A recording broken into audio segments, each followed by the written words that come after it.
Hey everybody, my name is Steve Thomas. I'm with Covenant Technology Partners. We're here again at the 8th Annual Covenant IT Leadership Summit, and one of our IT leaders who just finished his presentation with Anthony Batiste, who is the Senior Program Manager for Hussmann. And I thought your presentation, Raising Pillars and Silos, was great. What made you choose that topic?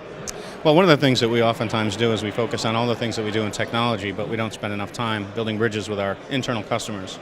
And for us to do a better job for our external customers, it's important for us to know ourselves better first. So knowing all of the different parts of the organization and how they do their job as the business helps us to be collectively better for our external customers. Is that a topic that you think more IT leaders are really getting involved with now, is understanding how to be more of a service organization to other service organizations? Yeah, it's a great point. We're busy mechanizing things in technology, and we go back and we're trying to come up with a great business case. Well, if you don't know the business, it's tough to come up with a business case. And if you're not listening to the challenges that they have, how can you mechanize something with technology to help them overcome some of the challenges with external customers, the revenue generation engine? So we spend a lot of time with them saying, okay, from an organization standpoint, we're going to go do this for you. But we want you to be a part of the conversation from the very beginning.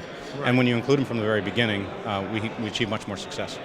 Well, it sounds like otherwise you might run the risk of creating your own solution as opposed to their solution. Right, technology for technology's sake, right? There's a movie, an architect sets out to build a house for us, but he ends up building his house. Yeah. So we try to build technology that the business needs, and that's why I went down the path of business solutions, not technology solutions. It sounds like you've got quite a reading list as well, because you were talking about some of the authors that you enjoy. Share that with us. Who do you like to read? And tell me about what brought them into your presentation today. Yeah, it's great. So Patrick Lencioni is actually embedded in my presentation in a couple of different places. I started with the 5 temptations of a CEO, and he's got a handful. And one of them is silos, pillars, and turf war. Silos, politics, and turf wars. So that's another one. So one of the aspects that brings to bear, the 5 dysfunctions of a team. Trust is the hugest thing, and it's really the base, and has to be fundamental in everything that we do. It creates silos and pillars in and of itself. Peter Drucker, another one. There's Stephen Covey. A lot of great authors that I appreciate. I love Stephen Covey back in the old 7 Habits days. I've got to catch up with some more of the recent materials there. So your experiences here at the IT Leadership Summit, how would you describe this so far? I've enjoyed it so far. There's a lot of great people, a lot of great perspectives. Some of the speakers are really tremendous, bringing to bear challenges they had, the path to overcome them. Again, we're talking about building bridges internally in order to deliver to, in some cases, us, the customer of a parking meter, as an example. All right. Yeah, that was pretty amazing. I'm not sure I really like the idea of technology helping the city find me and give me a ticket easier, but just the same, I can see the application, right? Yeah, that's true. But I like the idea of paying for my cell phone when I'm stuck in that meeting a little too long. That's true too. All right, well, thank you. Is there anything else to add about Hussmann? What's going on with you guys today? And I know you got a lot going on. I keep reading about you in the paper for your growth. So what's happening in Hussmann today? Yeah, we're doing a lot of things. We're trying to use a lot of new technology. We're putting in an enterprise data warehouse. We're doing a lot of integration. We've got a huge PLM, product lifecycle management initiative going on. And of course, IoT.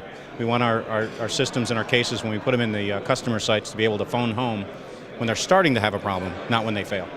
So more and more we're hearing this economy of now, and the information coming now, and the automated world of IoT bringing reporting and other solutions right to the desktop when they're needed and not having to be manually created. Sounds like you're in the throes of that right now. Yeah, we are, and really what we're trying to do is be truly preventive maintenance. Is when a system, let's say the bearings on a fan are starting to wear, they set off a certain frequency, and we can have alerts set up when those frequencies are hit that it can send back. We can send a mechanic out in advance and fix it before it even breaks. Wow, so you're fixing customers' problems before they know they have a problem. That's correct. That's great. Well, thank you for being here with us today. Really appreciate your speaking and being part of our event. This is Anthony Batiste again from Hussmann. I'm Steve Thomas from Covenant, and thank you very much. Steve, thank you very much.